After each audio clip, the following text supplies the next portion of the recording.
Hi, my name's Tony and I'm from the Sup Company, and I'm here to tell you a little bit more about the all-new Red Paddle Co 11-foot compact.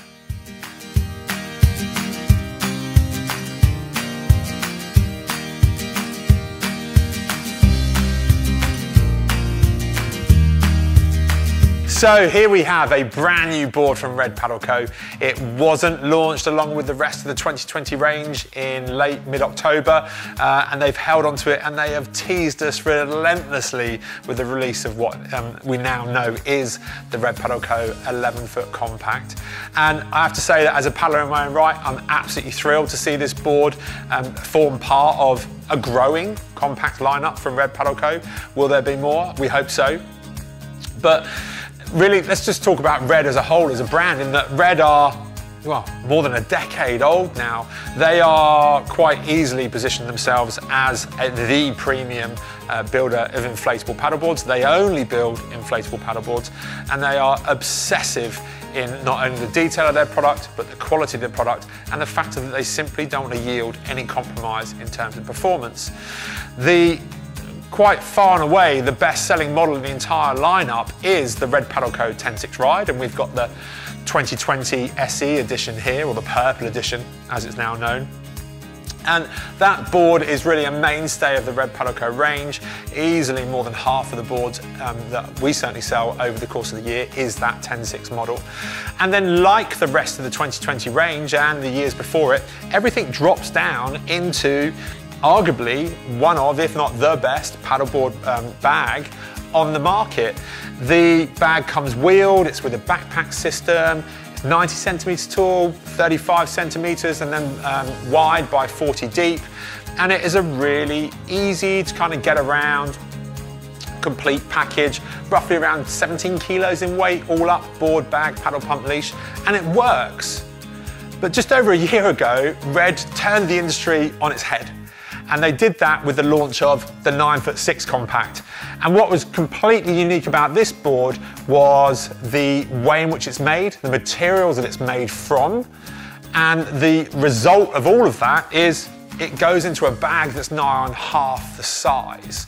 And that, if you are looking for the ultimate adventure in terms of portability and accessing waterways that are really out of the way, then yeah, to do it with a bag that's half the size, lighter still. This board is almost 1.5 kilos lighter than the 10.6, which isn't a heavyweight by today's standards by any stretch, but to save 1.5 kilos in a package like that, get it down into a bag this small, it was revolutionary a year and a half ago, and the sales certainly reflected that trend. We had a huge amount of success with the compact. It was always a really popular board for us here in our test centre, but me being at 100 kilos, do you know what? I found it lacking a little bit. I was a little bit too big for the board, as I can be for some boards, but I think I kind of represent the majority of male paddlers that we certainly have come through our doors, and being at slightly, you know, over the 90 kilo mark, and that's kind of where the 9.6 fell short. Also, as it's only 9'6" overall in length, then yeah, it's just kind of lacking a little bit of glide, particularly in flat water conditions, and you're left wanting a little bit more, which was a bit of a shame for a board that did so much and offered so much by way of just how portable it was. So then to have arrive the 11-foot compact in a very sporty and taking clear influence from the very, very popular Red Paddle Co Sport lineup is just sensational. We actually paddled it the moment that it arrived, pretty much. Broke it out of the bag, a couple of us had jumped on it, had a shot on it already, and it does exactly what we thought it would. It's superb, stable, plenty of glide, just works exceptionally well. But look, what I want to do is take you through from the nose to the tail, as we do in all of our videos here at the Sup Company, and then just run you through a few features on the board. But overall, you can see from the nose, very clean, and you've got to bear in mind that there are no mounts on this board, camera mounts or anything else like that, because it is really about getting it as small as you possibly can in a bag. Very clean, quite a wide nose. That follows back and reaches its outline and its max width of 32 inches very, very quickly. That then runs back all the way down into a squared off, quite wide tail that gives a really overall very stable platform. The deck and this hash type graphic that you can see running across the top, actually if you look a little bit closer, you'll start to understand what they are, and they do serve a purpose. So in the compact range, Red use a high density cross weave stitch. So the compacts are like nothing else in the Red Paddle Co range. The guts of the board are completely different and they work in a very, very different way. They then are bonded to a much more malleable layer of fabric, which allows the boards to be rolled much smaller, and it's a little bit softer as a result. And that just allows you to get everything down and into the bag. Now these stringers here, these quad stringers, they work much like a slack line or a roof rack strap, let's say, in that they are, when the boards are built, they're applied a little bit smaller than the board will actually inflate to. So that when the board as a whole is inflated, they are put under masses and masses of tension. Now it's worth noting on the 11-foot compact, they're actually slightly wider than they are on the 9.6. So the board is even more rigid as a whole. The really clever thing that Red have done is that these stringers actually go right under your foot placement. So when you are paddling the board, you are stood on the most rigid parts of the structure.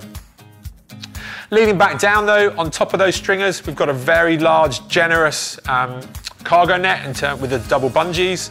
That there is the same as the layout as the rest found in all the other Red Paddle Co range. Leaning back down, we've got the Red repeater graphic cut into the deck pad. I'm a big fan of this deck pad. I really enjoy paddling the board in the rest of the Red Paddle Co lineup. It's very grippy underfoot, sheds water very, very easily, but importantly, it's cut away in the center, and that's because of the way in which that you fold the compact range. They fold like if you imagine a piece of bread, you simply take them down the center, they fold, and then you roll from the end and then pack it away in the bag. So not having any deck pad there allows you to do that. A nice byproduct of that is the handles are offset. The Compact 11 comes with the new 2020 handle, so it's foam filled. It's much more comfortable to carry. But the advantage of it being offset is if you are a paddler with a slightly smaller frame, then you actually can pick the board up on what I would call the short side. So the side in which the handle's set nearest to. So you can actually get your arm over the board and carry it and feel like you've got an awful lot of control. As you follow the deck pad all the way back down though, it then reverts to a diamond cut deck pad, so it just helps you orientate your foot placement as you start to come down the back of the board. The valve and the leash point are actually offset on opposite sides, again, so you're just keeping this center channel clear all the way back through. Overall though, do you know what? You look at the quality and the fit and the finish on this board and you know it is a Red Paddle Co board because of just how good the quality is. But let's take the board now and roll it on over and show you the underside. And it's crazy light. We popped it on the scales earlier on, and the board on its own with the fins fitted weighs just 9.1 kilos. All up in the bag, so bag, paddle, pump, leash, everything in there together only weighs 15.1 kilos. So if you're after a really lightweight package, then yeah, it's an absolute no-brainer.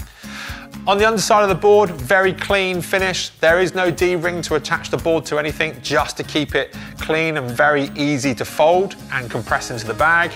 You can now clearly see these quad stringers, and you'll see this raised ridge in the material running all the way back through directly under the foot placement. And they interestingly lead down to the click fin system. Now the click fin system we first saw in the Red Paddle Co 9.6 Compact. I'm a big fan of it again. Red, they're just very obsessive about the details. The fins themselves are an inch longer than you would find on the rest of the ride range. The nice thing with them though is that they are completely removable, and easily so, you just give them a little knock and they drop out the back of the board.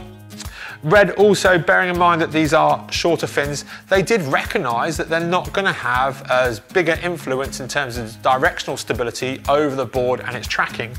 So what they've cleverly done, like on the 9.6 Compact, is they've towed them in ever so slightly so that as water's flowing over the fins, those two fins working together in combination are basically driving into one another and creating the board and just squirting it forwards and keeping it straight and true.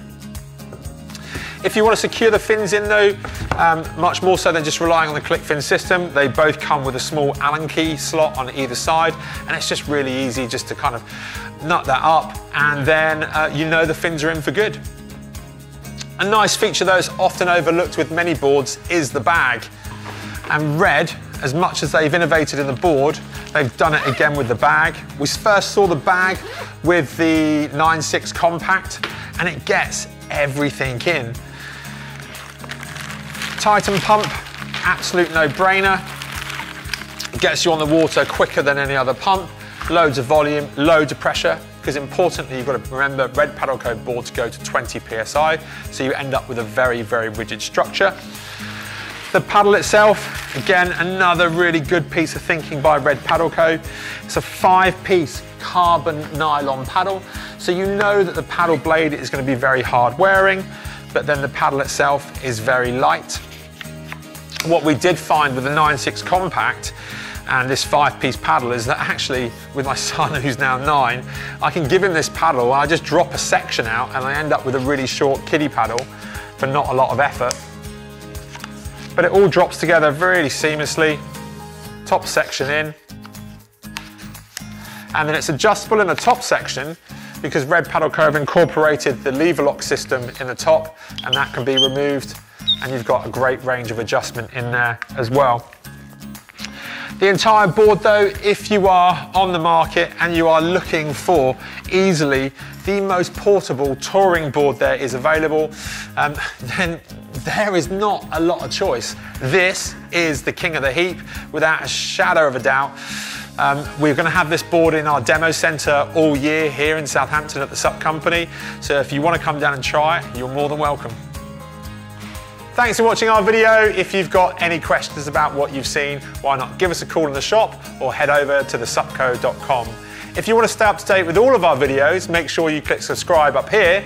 If you want to watch our latest video though, why not have a look up here.